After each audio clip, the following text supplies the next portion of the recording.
Welcome back. I'm David Wilson, leadership coach and founder of Dominion Street Coaching. In this series, I aim to share insights gleaned from my coaching practice. Recently, I was asked to offer guidance, drawing upon my years spent in law and investment banking, to a group of young lawyers about something that comes up all the time for junior professionals: how to actually stand out early in your career. Not in a loud or a showy way, but in a way that gets you trusted, given better opportunities, and ultimately helps you to move forward. The three big topics that kept coming up in different forms in this context were: how do you get the most interesting work? How do you show you're ready for promotion? And how do you talk about your strengths without sounding arrogant? So first, how do you get the best work? There is an idea that the best work goes to the smartest person in the room, or the one who speaks up the most.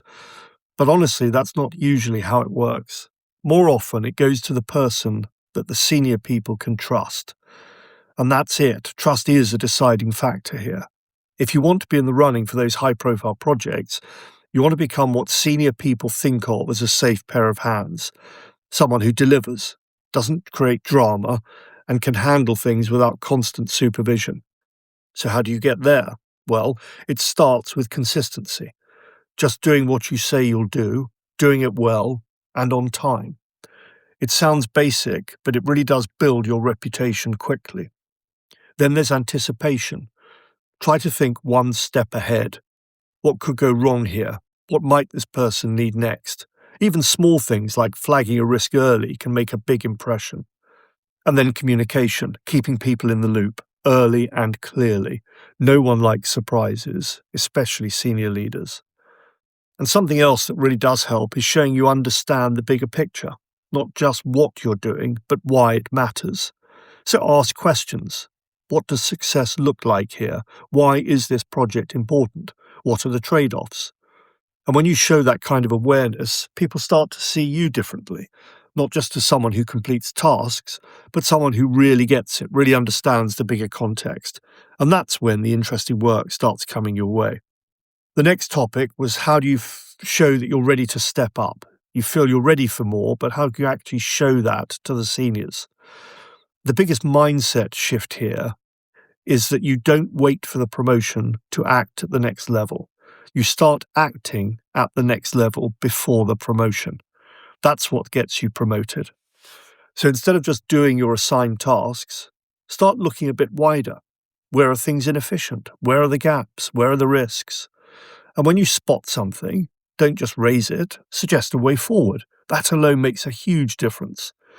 You can also look for small leadership moments. Maybe you help mentor somebody more junior than you, or you take ownership of a piece of work from start to finish, or you help coordinate across a few different people. These things might not feel like big leadership, but they absolutely count.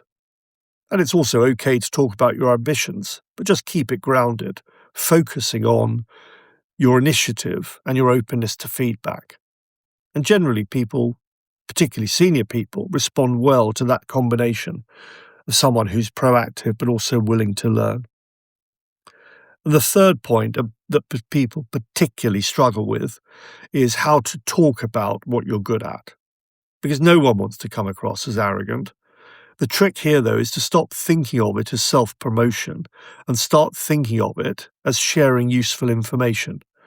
And instead of focusing on yourself, focus on the outcomes. It's no one really wants to hear, "I did a great job on this." But put differently, as in the client really benefited from what we did there, makes a subtle but big difference. It focused on the outcome, shows confidence, not weakness, and it introduces teamwork. Giving credit to others is very important. And actually, being a bit reflective and recognizing not just what you did well, but what you're still working on, what you can improve, builds credibility.